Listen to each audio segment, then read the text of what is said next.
Triangle ABC has vertices at -4, 0, -1, 6, and 3, -1. What is the perimeter of triangle ABC rounded to the nearest tenth? All right, so here, the first thing you want to do is take your 3 points and you want to plot them on a coordinate plane. So I plotted -4, 0, which is my yellow point, -1, 6, which is my green point, and 3, -1, which is my blue point. And then I went ahead and connected all 3 points to make a triangle. So if we want to find the perimeter of this triangle, remember the perimeter is the distance around the outside of the figure. So essentially what we need to do is find the length of each side of this triangle and then add those 3 answers together to find the perimeter. So when we want to find the length of the 3 sides of the triangle, we're going to need to use the distance formula. So remember, the distance formula allows us to find the distance between 2 points or the length of a segment. So we need to do the distance formula 3 times. So the distance formula is the square root of the quantity x2 minus x1 squared plus the quantity y2 minus y1 squared. And that formula is on your state test reference sheet. So first you're going to find the distance between -4, 0 and -1, 6. So between our yellow point and our green point.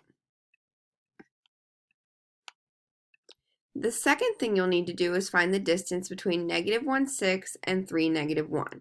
So between our green point and our blue point. To find the length of the second side of the triangle.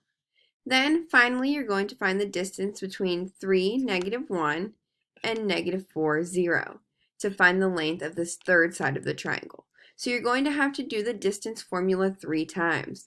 Remember, when you're substituting values into the distance formula, it helps if we look at our ordered pairs and you label them as x1, y1, because remember, -4 is the x coordinate in our first ordered pair, 0 is the y coordinate in our first ordered pair.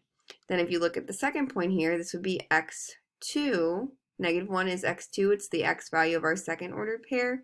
The 6 would be y2. It's the y coordinate of our second ordered pair.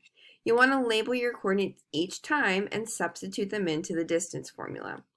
Remember, when you're doing that, here's a completed example. So this subtraction sign that I'm going to highlight in yellow here, these are just parts of the formula. So you need to keep those there.